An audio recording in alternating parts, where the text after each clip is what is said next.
Kalian udah tahu kan, dari bau-baunya Ahok ini bakal dipanggil kejaksaan. Yang jadi pertanyaanku, kenapa tidak ada pidato Megawati yang mengatakan, nanti kalau misalnya anak buah saya dipanggil ke kejaksaan, saya akan datang ke kejaksaan. Kenapa waktu si Hasto pengen datang? Pilih kasih ya, Bu. Lebih sayang kayaknya Ibu sama si Hasto ya. Ayo dong Bu, kasih semangat sama Ahok Bu. Nggak boleh begitu. Tapi Ibu mencintai anak buah. Hah? Petugas partai itu Ibu harus perhatikan dong kesejahteraannya. Kalau ada masalah bantu Bu. Persiapkan pengacaranya. Jadi kita akan lihat apakah 1000 pengacara itu juga dipersiapkan untuk Ahok.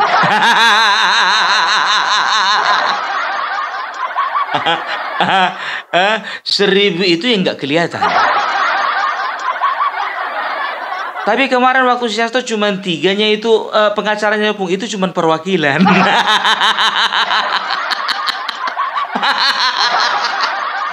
Aduh, pengen kali gitu kami dengar pidato yang sama Ibu berikan ketika Hasto ditetapkan jadi tersangka. Maunya Ibu juga membuat pidato yang sama gitu loh Bu. Ya, jadi ini kan kesannya ada pilih kasih. Tapi cemana lah mau dibilang, ke MK aja batal lah, apalagi ke kejaksaan. Lebih ngiri. Aduh. Ya, jadi kalau ku bilang ya, yang namanya Ahok ini justru aja ku bilang tidak mungkin atau mustahil dia tidak koordinasi dulu dengan Ibu Ketum. Minta pendapat. Ya kan? Ya, Bu, minta tolonglah dulu Bu, bantu dulu aku. Oh, enggak begitu nadanya. Dia bukan orang Batak. Ya, masa nadanya gitu? Mana pernah Ahok ngomong gitu kan? Bu, gue minta bantu lah Bu. Ini gue ada masalah nih. Pusing ah. Loh, sampean ini nopo toh Hok? Oh ya, cerita. Yo. Ibu siap mendengarkan. Kalau misalnya Ibu bisa bantu, Ibu bantu. Tapi kalau misalnya Ibu nggak bisa bantu, jangan tuntut Ibu bantu yo. Gini Bu, mau nanya. Ibu ada kenalan tidak di itu di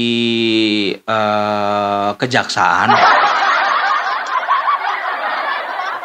Loh, sampean ini kenapa nanyakan sama kejaksaan sama saya?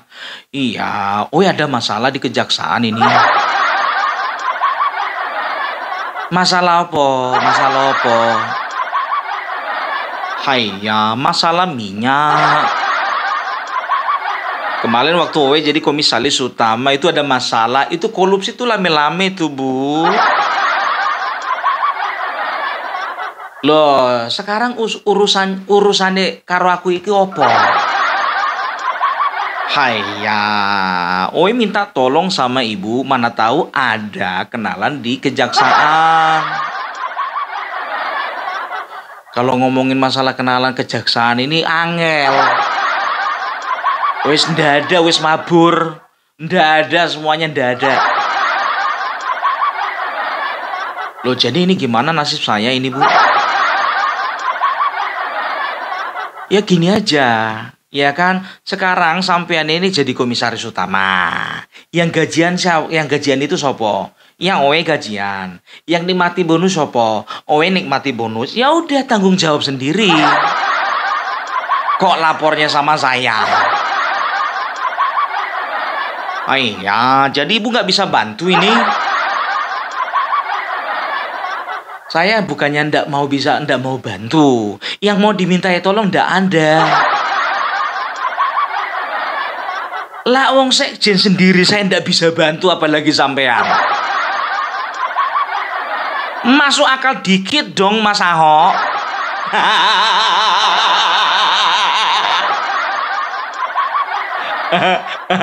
Aduh, ya jadi pusing lah kepala si Ahok itu biar tahu kalian sekarang itu nggak ada lagi temanya diskusi. Aduh. Ya, apalagi kemarin nongol di YouTube dia. Tapi ngomong-ngomong di YouTube kemarin itu kau diundang atau minta diundang? Diundang atau minta diundang? Aku kayaknya mencium aroma kepanikan ini. Tiba-tiba aja nongol podcastnya. Hah? Kenapa nggak sabar kau? Kenapa nggak sabar nunggu dipanggil ke jaksa? Dipanggil dulu baru beberkan semuanya. Nggak perlu keluar-keluar di media sosial.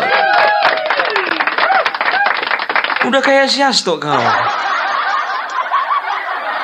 Keluar-keluar dulu kemana-mana baru dipanggil.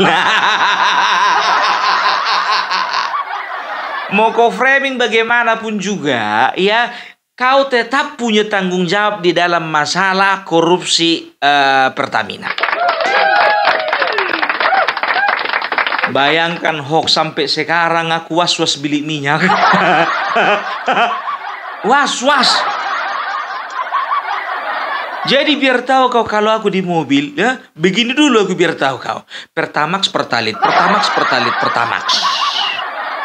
Aduh, bingung aku mau beli apa. Oh, Pertalit dulu. Pertalit, Pertamax, Pertalit, Pertamax, Pertamax. Aduh, takutnya nanti Pertamax ini isi Pertalit. Oh iya, Pertamax dulu. Pertamax, Pertalit, Pertamax, Pertalit, Pertamax. Oh, ujung-ujungnya Pertamax juga ya. Udahlah begitu nyampe aku biar tahu kalian, titit. Ngisi apa, Bang? Isi aja Pertamax. Nggak peduli aku mau disampur atau nggak, penting isi, gue bilang. Jadi tingkat kepercayaan publik terhadap Pertamina sudah turun, Hok. Apalagi sekarang jujur aja ku bilang, ya banyak masyarakat yang sudah komplain dan juga membuat video. Dilihat saringan minyaknya banyak keraknya. Saringan tangkinya pun begitu juga kotor. Dan juga banyak artis-artis mengeluhkan keadaan mobilnya.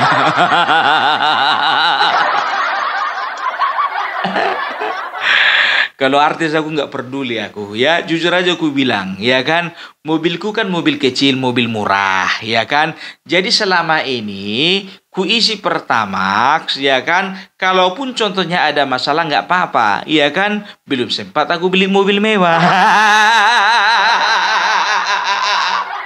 Nanti ketika Pertamina sudah membenahi diri, baru di situ aku beli mobil mewah. Itu pun kalau ada uang. Makanya aku bilang semuanya itu ada hikmahnya.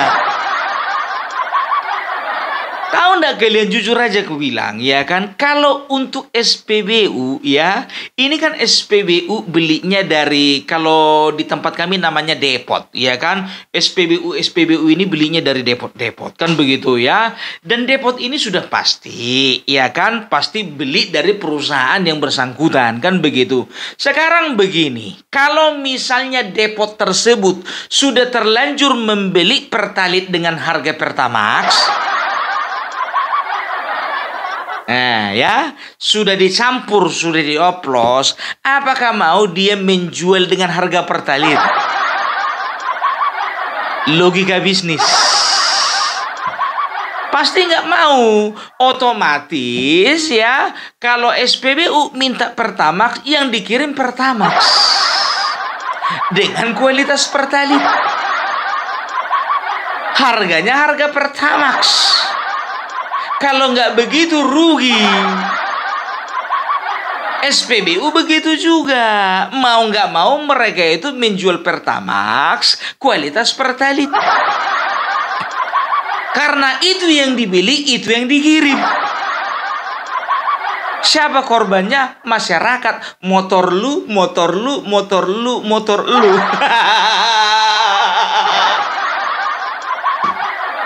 Dan motor gua.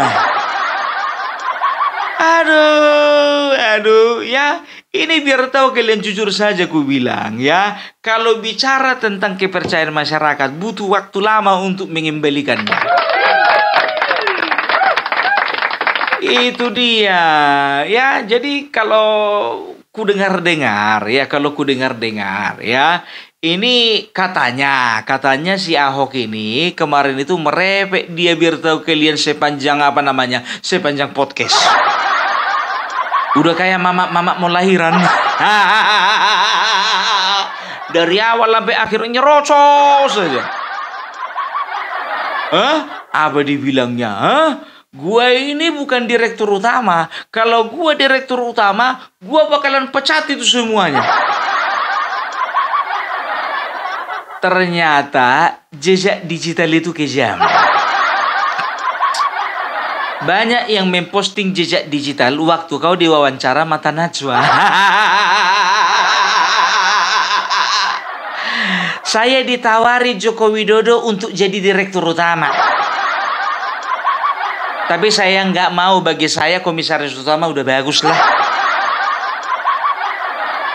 Nanti kalau misalnya saya direktur utama, saya nggak bisa main golf. Saya nggak bisa menjalankan bisnis saya. Dan saya juga minta kepada Erick Thohir supaya saya jangan diangkat jadi direktur utama.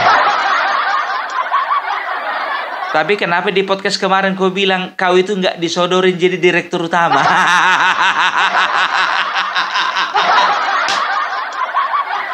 Ini mana yang betul ini? Versi yang semalam, yang kemarin, atau versi Mata Najwa? Perjelas dulu, kok jadi pintar kau berbohong? Salah gaul kau. Bosmu kau ikuti. Jangan suka ngarang cerita lah. Sekarang kau mau cuci tangan, udah bersih tanganmu. Mana bisa kau cuci tangan? Kau itu tetap harus bertanggung jawab.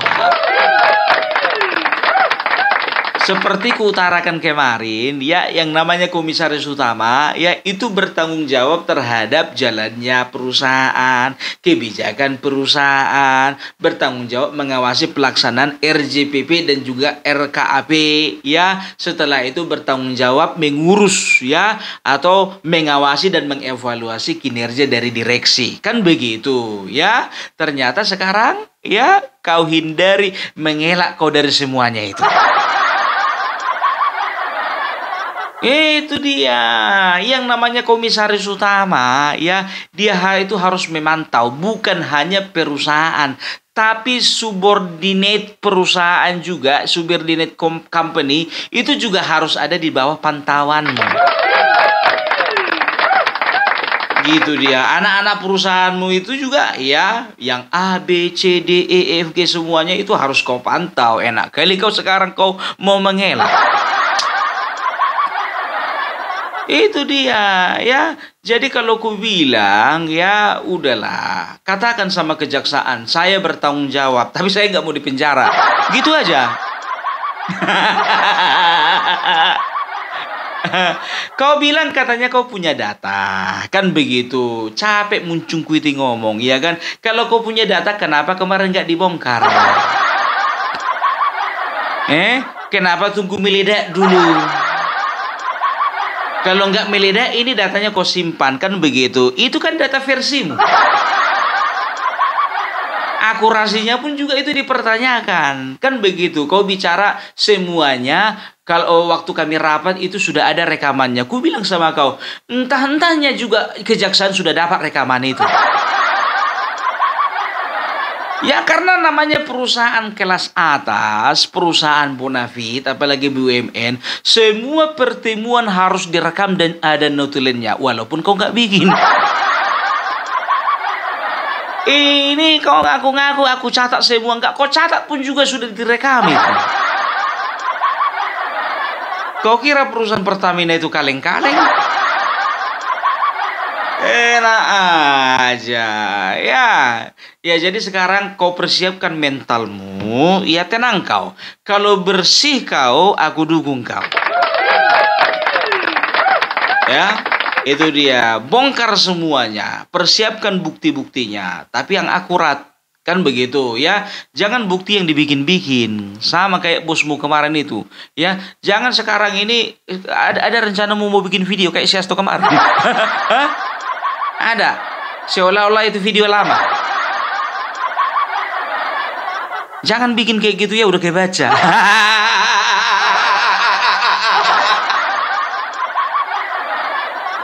Udah kayak baca. Bikin strategi lain dulu, strategi lain.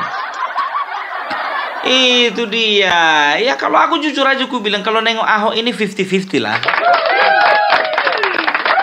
Aku bilang sama kalian ya, dari video kemarin sampai sekarang aku tidak pernah ada menuduh Ahok makan uang. Ya.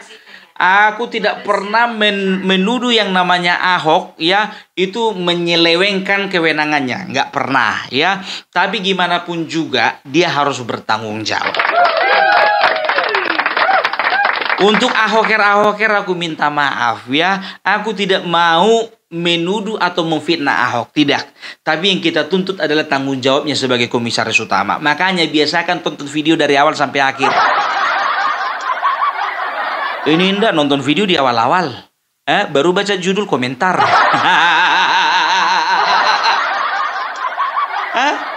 Biasakan dulu tonton sampai akhir. Oh, apa kesimpulannya Opung Parbelang? Ternyata yang jadi poinnya ini. Gitu. Ini ada juga yang komentar. Pung, coba kau komentari dulu. Itu ada ponakannya Joko Widodo yang terlibat kasus itu yang juga ditangkap. Sekarang begini, ku bilang sama kalian. Jujur saja, aku nggak perlu membela-bela karena aku bukan basarnya dari Bapak Jokowi. Bukan, ya. Tidak ada kepentingan. Kalau memang terbukti bersalah, silahkan diusut dan juga vonis hukum penjara. Kalau bisa hukum seberat-beratnya, gitu loh, ya. Pokoknya Bapak Prabowo tidak pandang bulu, mau bulunya pendek ataupun panjang. Ketika wartawan bertanya kepada beliau, bagaimana menurut Bapak masalah korupsi ini? Semua sedang diurus. Itu dia, ya. Mulai dari Danantara kemarin, biar tahu kalian, ya. Penyatuan semua BUMN, kalau nggak salah itu ada Bank BRI, kalau nggak salah Mandiri, ada juga BNI mungkin ya, ada beberapa bank dan juga Telkom, PLN dan juga lain sebagainya ya. Di situ aku mencium sepertinya ini Bapak Prabowo akan serius menangani masalah korupsi. Karena apa? Karena beliau ya mendirikan BPI Danantara, Badan Pengelolaan Investasi Danantara. Beliau ingin memastikan kekayaan negara tidak diselewengkan. Itu dia. Makanya aku bilang, ya padahal beberapa hari sebelum Danantara kan. Baru ya beberapa waktu yang lalu ya Bapak Prabowo meluncing Danantara. Ya ternyata coba perhatikan kalian ya. Ingat, baru 100 hari Bapak Prabowo ya menjalankan pemerintahan, sudah ada 28 koruptor yang diangkut. Dan sudah hampir, ya bisa dikatakan sudah hampir 500 triliun yang sudah terungkap. Kan begitu. Kira-kira ada terungkap lagi, Pung? Tenang, EKTP.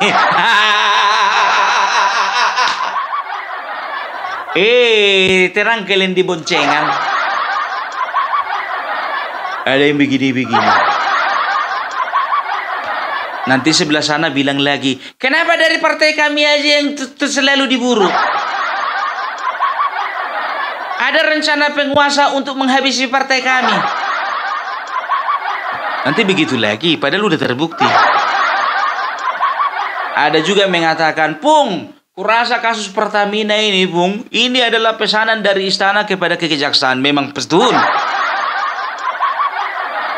Ya, memang betul. istana ya berkomunikasi dan juga menekankan kepada setiap aparat penegak hukum, mau itu MK, mau itu kejaksaan, mau itu kepolisian, semua tindak pidana, apalagi tindak pidana korupsi, semuanya sikat habis. Coba bayangkan kalian ya, ada satu tokoh ya, bisa dikatakan dia ini untouchable ya, seorang tokoh yang tidak bisa tersentuh ya, yang kemarin terkait dengan papa minta saham. Coba bayangkan kalian, nggak pernah tersentuh, tiba-tiba aja anaknya diangkut. Kurasa dia itu shock. Ku bilang sama kalian, kalau kelas profesional ya sudah dipersiapkan itu, sudah dicium-cium baunya. Kayaknya ini bakalan ada sidak ini, bakalan ada penyidikan ini, bakalan ada datang orang kejaksaan, orang MK, datang dari aparat kepolisian. Ya, pokoknya kita harus bersiap-siap. Dari mana mereka tahu? Mata-mata. Kan begitu ya, akhirnya tidak tercium lah. Ternyata yang tercium cuman 1, 2, 3 orang. Nah sekarang biar tahu kalian, itulah canggihnya kejaksaan, anaknya bisa diangkut. Itu dia, bicara masalah keponakan Jokowi, angkut. Kan begitu, ya mungkin dia ya pada saat itu dia kompeten ya, sehingga dia diangkatlah menjadi salah satu salah satu pejabat lah di perusahaan tersebut, di Pertamina. Nah cuman di tengah jalan mungkin dia tergoda, dia nggak ingat lagi Pak D-nya presiden, nggak ingat lagi Pak D-nya yang bikin dia kerja di situ. Ya tanggung jawab sendiri dong, toh juga dia nggak ada di dalam kakaknya Bapak Jokowi, beda kakak kan. Toh juga ya kalau mau diangkut.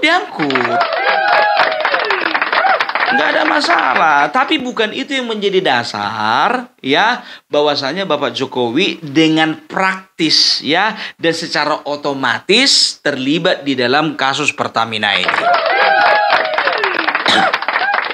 Orang ini kan begitu ya, ponakannya Jokowi angkut.